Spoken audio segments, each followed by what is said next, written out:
At 49 years old, the Camaro has been reborn. And much like its great-great-great-great-grandparent, it is perhaps one of the best. I'm Christopher Gadget, and yes, I'm going to tell you more about this red beast right now.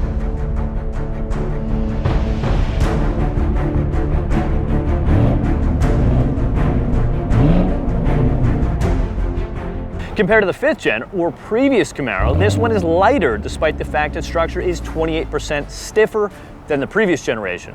Some of that could also be attributed to an altogether smaller car, which is now 2.3 inches shorter and 0.8 inches narrower.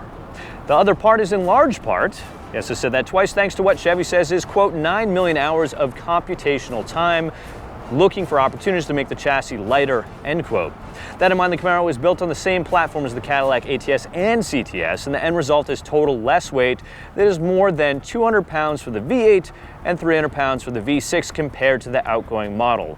Repeat that back and you win a prize.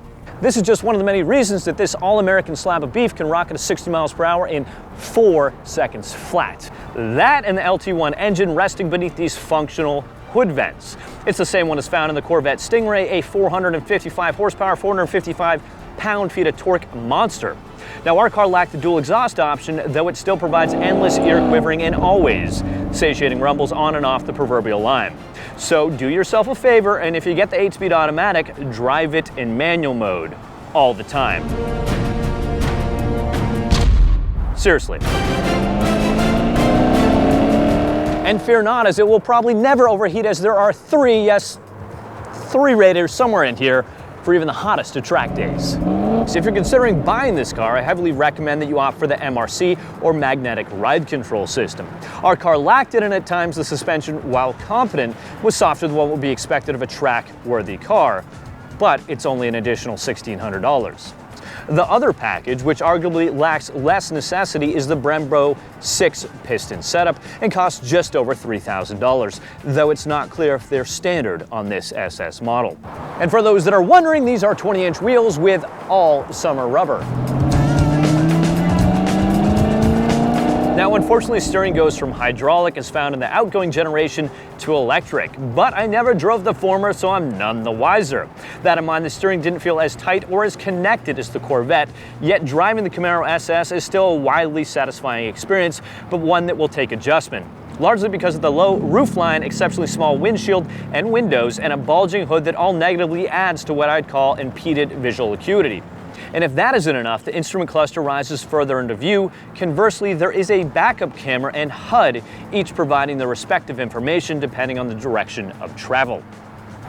Yet driving the Camaro SS is a wildly satisfying experience, but it is one that will take adjustment.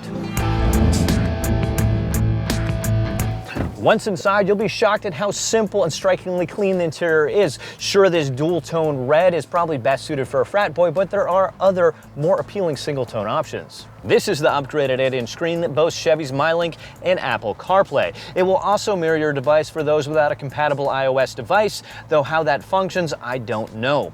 But what I do know is that there is CarPlay, something that still is not available in BMW's M4. The air vents aren't just, well, air vents. They also control the temperature and, of course, can be closed or opened in a conventional fashion. It's a nice touch because things get a little less intuitive when you reach for the remaining HVAC controls, or should I say almost all black buttons. There are dual USB plugs in the center console and, from what I've read, an optional wireless charging phone pad. Other features include a Bose audio system, an app for your phone to start or unlock your car, provided you have OnStar, and 4G LTE built in. And just in case you're looking for a hint of customization, you can modify the LED strips in 24 different ways. All right, that's the 2016 Chevy Camaro. What I haven't mentioned are the 4 different driving modes, which include track, sport, touring, and snow and ice. That and the cylinder deactivation mode, which shuts down half the cylinders, making it effectively a V4 at highway speed. Our price, all in, $48,500.